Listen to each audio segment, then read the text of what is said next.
পশ্চিমবঙ্গের এক ঐতিহাসিক পর্যটন কেন্দ্র হিসেবে পরিচিত কালনা তার প্রাচীন মন্দির এবং সমৃদ্ধ ঐতিহ্যের জন্য দূর দূরান্ত থেকে ভক্ত ও পর্যটকেরা ভিড় জমান এখানে।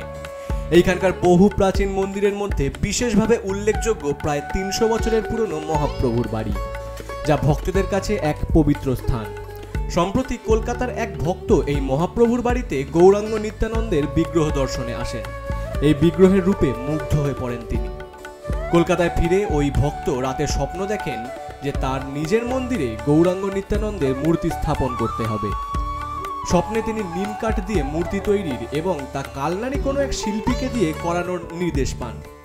স্বপ্নের এই আদেশ পেয়েই কালনায় ফিরে আসেন সেই ভক্ত এবং স্থানীয় শিল্পী জগৎ মণ্ডলকে নিম কাঠের গৌরাঙ্গ নিত্যানন্দের মূর্তি তৈরির বরাত দেন।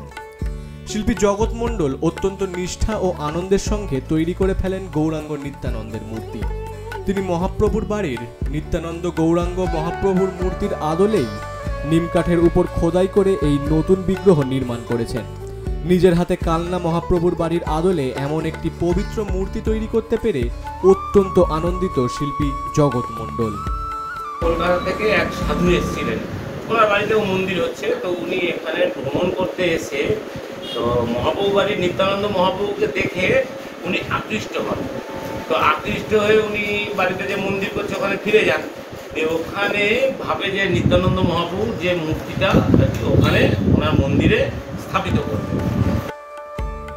এদিকে এই ঘটনা শোনার পর মহাপ্রভুর বাড়ির সেবায়িত গৌরাঙ্গ গোস্বামী গভীর সন্তোষ প্রকাশ করেছেন। তিনি জানিয়েছেন, নিত্যানন্দ গৌরাঙ্গ মহাপ্রভুর মূর্তি কলকাতার এক মন্দিরে প্রতিষ্ঠা লাভ করায় তারা অত্যন্ত খুশি। এতে মহাপ্রভুর মহিমা আরো প্রসারিত হবে। না, স্বপ্ন দেখেছেন, তার বিরুদ্ধে তো কিছু বলা যাবে না। তবে মহাপ্রভু এখানে গোস্বামীরা এতদিন বুকে ধরে রেখেছেন, বারবার চলে গেছেন, 3 বার চলে গেছেন মন্দির থেকে, আবার প্রতিষ্ঠা হয়েছে। অতএব সেখানে যদি তিনি তৈরি করেন তাহলে আমার সদিচ্ছা রইল। এই ঘটনা যে কালনা এবং কলকাতার আধ্যাত্মিক যোগসূত্রকে আরো সুদৃঢ় করবে তা বলাই বাহুল্য। কালনা থেকে রীতা ভট্টাচার্যের রিপোর্ট, এক্সপ্রেস নিউজ।